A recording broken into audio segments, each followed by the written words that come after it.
Praise the Lord. सभी को जय मसीह की। प्रभु का मैं धन्यवाद करता हूँ फिर से सुंदर समय के लिए जो परमेश्वर ने ये समय प्रदान कर दिया है और फिर से यह मौका दिया और अनुग्रह दिया कि आप सबके बीच में आ पाया हूँ परमेश्वर के जीवित वचनों को लेकर। इसलिए मैं प्रभु का बहुत बहुत धन्यवाद करता हूँ। आइए हम लोग अविलंब छोटी सी प्रार्थना करेंगे और आज के संदेश को आरंभ करेंगे। शक्तिमान पिता परमेश्वर प्रभु, हम आपके सम्मुख आकर प्रभु हम आपके चेहरे की ओर निहारते हैं प्रभु जी पिता, और हम प्रार्थना करते हैं प्रभु जी पिता कि क्या आप हमसे कहना चाहते हैं प्रभु। हाँ प्रभु पिता परमेश्वर, अपने पवित्र आत्मा के द्वारा प्रभु हम सब से बोले पिता परमेश्वर। अपने दास की बुद्धि समझ को अपने नियंत्रण में रखे प्रभु जी पिता, और अपने डिजायर को प्रभु अपने दास के द्वारा आप प्रकट कर देने के लिए हम प्रार्थना करते हैं पिता। आपने ऐसा कर दिया, हम धन्यवाद करते हैं और प्रार्थना यीशु मसीह के सामर्थ्य नाम से मांगते हैं, आमीन। देखिएगा निर्गमन 33 अध्याय में परमेश्वर और मूसा का बीच जो बातचीत हो रहा है, और हम सब जानते हैं कि बाइबल गवाही देती इस बात का कि परमेश्वर मूसा से ऐसे बातें करता था आमने सामने, जैसे कोई भाई से बातें कर रहा है। एक क्लोजर रिलेशनशिप मूसा का परमेश्वर के साथ था। यहाँ पर 33 अध्याय में जहाँ परमेश्वर और मूसा के बीच में बातचीत हो रही है, वहाँ पर कुछ बातों को मैं आपके सामने रखना चाहता हूँ। निर्गमन उसका 33 अध्याय उसका 17 पद में यूँ लिखा है, यहोवा ने मूसा से कहा, मैं यह काम भी जिसकी चर्चा तूने की है करूँगा, कि मेरे अनुग्रह की दृष्टि तुझ पर है और तेरा नाम मेरे चित्त में बसा है। आपको पता है जब परमेश्वर ने मूसा से ये बात कहा कि मेरे अनुग्रह की दृष्टि तुझ पर है, तो जैसे ही मूसा ने इस बात को सुना, उसने तुरंत परमेश्वर से एक बात कहा जो 18 पद में लिखा हुआ है। मूसा ने कहा, मुझे अपना तेज दिखा दे। और उसके बाद एक और बात, और यहाँ जहाँ परमेश्वर अपनी भलाई दिखाने की बात करता है, और फिर जब हम लोग आगे बढ़ते हैं निर्गमन 34 अध्याय उसका 6 पद में, उसके सामने होकर यूं प्रचार करता हुआ चला, यहोवा यहोवा ईश्वर दयालु और अनुग्रहकारी, कोप करने में धीरजवंत और अति करुणामय और सत्य, हजारों पीढ़ियों तक निरंतर करुणा करने वाला, अधर्म और अपराध और पाप का क्षमा करने वाला है, परंतु दोषी को वह किसी प्रकार निर्दोष न ठहराएगा। वह पितरों के अधर्म का दंड उनके बेटों वरन पोतों और परपोतों को भी देने वाला है। जब परमेश्वर अपनी भलाई की बातों को बताता है और यहोवा नाम का प्रचार करता है कि परमेश्वर क्या है, वो अपनी भलाई को जब अपने प्रचार में प्रकट करता है, तो वहाँ पर जब परमेश्वर ने ये वचन भी कहा कि अधर्म और पापों का क्षमा करने वाला, जैसे ही मूसा ने इस बात को सुना, वैसे ही मूसा 8 पद में क्या कहता है, तब मूसा ने तुरंत पृथ्वी की ओर झुककर दंडवत किया और उसने कहा, हे प्रभु, यदि तेरे अनुग्रह की दृष्टि मुझ पर हो तो प्रभु हम लोगों के बीच में होकर चले। ये लोग हठीले तो है, तो अभी हमारे अधर्म और पाप को क्षमा कर और हमें अपना निज भाग मान के ग्रहण कर। मेरे प्रियो, इन दोनों जगह में एक बात है कि दिखेगा कि जब परमेश्वर मूसा को ये कहता है कि मेरे अनुग्रह की दृष्टि तुझ पर है, तो मूसा ने जब इस बात को जाना कि परमेश्वर मुझ पर अनुग्रह कर रहा है, उसका अनुग्रह की दृष्टि मुझ पर है, तब मूसा ने उस मौके का फायदा उठाकर तुरंत कहा, हे प्रभु मुझे अपना तेज दिखा दे। और फिर दूसरी जगह में जहाँ पर परमेश्वर यहोवा नाम का प्रचार कर रहा है, वहाँ पर कह रहा है यहोवा दयालु है, अनुग्रहकारी है, विलम्ब से कोप करने वाला है। और जब वहाँ पर परमेश्वर ने कहा कि अधर्म और पापों का क्षमा करने वाला है, तो मूसा ने उस मौके का एडवांटेज लिया, फायदा उठाया और तुरंत क्या करता है, अपने लोगों के लिए मध्यस्थता करता है और कहता है कि परमेश्वर हमारे अपराधों को, हमारे अधर्मों को क्षमा कर। ये लोग हठीले तो है, इस्राएली जाति जो बाल बच्चे की परीक्षा करते हैं, तो अभी तू हमें माफ कर, इन्हें क्षमा कर। हम इन दोनों वाक्यों से इस बातों को देख पाते हैं कि जब मूसा ने परमेश्वर की कुछ बातों को जाना, उसके पास जब मौका मिला प्रभु से मांगे, तो उसने क्या चुनाव किया, उसने क्या मांगा। मैं आज आप में से हर एक व्यक्ति से पूछना चाहता हूँ जो यीशु मसीह पर विश्वास करते हैं और उसके पीछे चलते हैं, आपने परमेश्वर की कई सारी भलाई को बाइबल में पढ़ा है।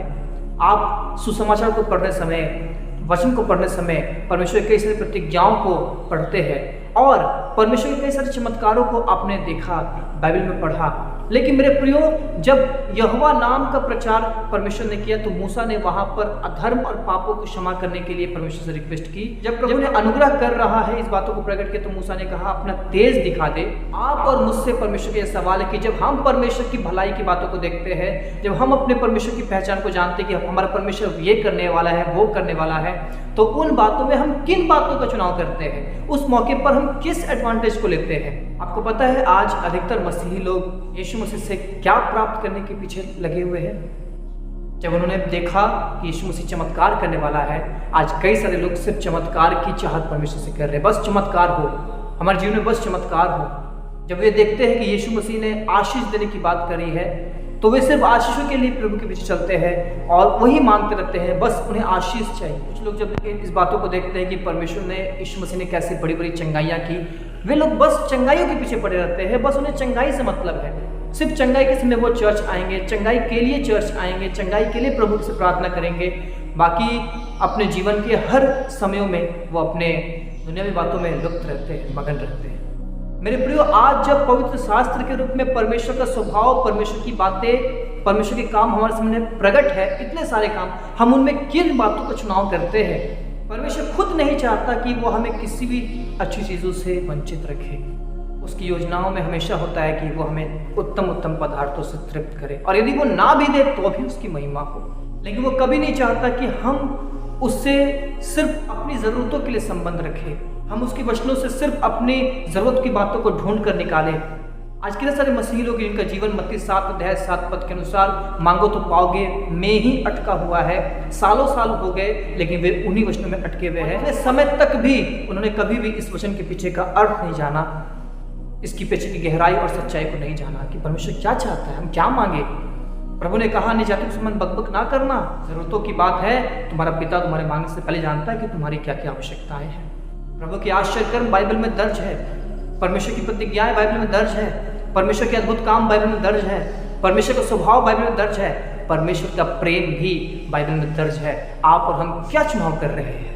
आपको पता है आश्चर्य कर्मों को देखकर, रोटी खाकर और चंगाई के कारण से प्रभु के पीछे चलने वाले बहुत सारे लोगों को जब प्रभु ने ये कहा कि जो मेरे पीछे आना चाहता है वो अपना क्रूस उठाए और अपने आप का इनकार करे, आपको पता है यूहन्ना 6 अध्याय में बाइबल बताती है कि उनमें से बहुत लोगों ने यीशु मसीह का साथ छोड़ दिया और यीशु मसीह से अलग हो गए। तब प्रभु यीशु मसीह ने मुड़कर अपने चेलों से कहा, क्या तुम भी लौट जाना चाहते हो? तब यूहन्ना 6 अध्याय उसका 68 पद में पतरस कहता है, हे प्रभु हम किसके पास जाए? अनंत जीवन की बातें तो तेरे ही पास है।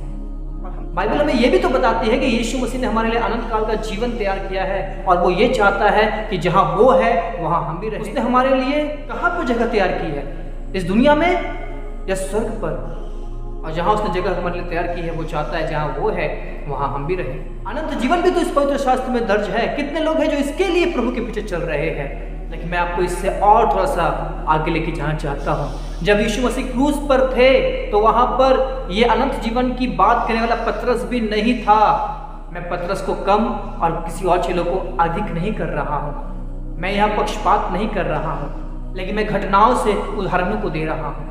पतरस वहां पर नहीं था, लेकिन वहां पर कौन था पता है? जब यीशु मसीह क्रूस पर थे वहां पर यूहन्ना था। वही यूहन्ना जिसने यीशु मसीह के सबसे अधिक प्रेम के विषय बाइबल में वचनों को लिखा है।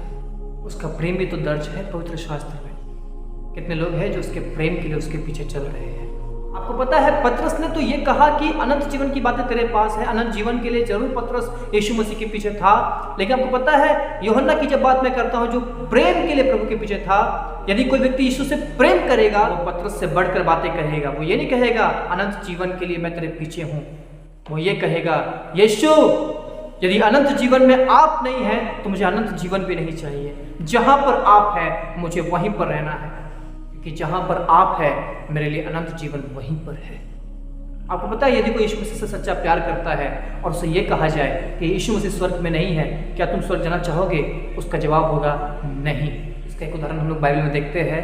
रूत जो अपने सास से नाओमी से क्या कहती है, वो कहती है जहां तू जाएगी वहां मैं भी जाऊंगी, जहां तू मरेगी वहां मैं भी मरूंगी, जो तेरा परमेश्वर वो मेरा परमेश्वर। जब एक बहू का प्यार अपने सास के प्रति इस कदर हो सकता है, तो हमारा प्यार हमारे खुदा के प्रति किस कदर होना चाहिए। मेरे प्रियो, इस सवाल के साथ मैं अंत कर रहा हूँ। आज आप जब परमेश्वर के प्रचार को सुनते हैं, पवित्र शास्त्र में दर्ज उसके कामों को, उसके स्वभाव को, उसके प्रेम को और हर चीज़ों को आप देख पाते हैं। जब आपके पास इतना सब कुछ है चुनने के लिए, आप किस चीज़ को चुनते हैं? प्रभु आप सबको आशीष दे। हम लोग फिर से मिलेंगे नए संदेश के साथ। अपना ख्याल रखें। प्रभु बढ़ते रहे सब कुछ जय मसीह।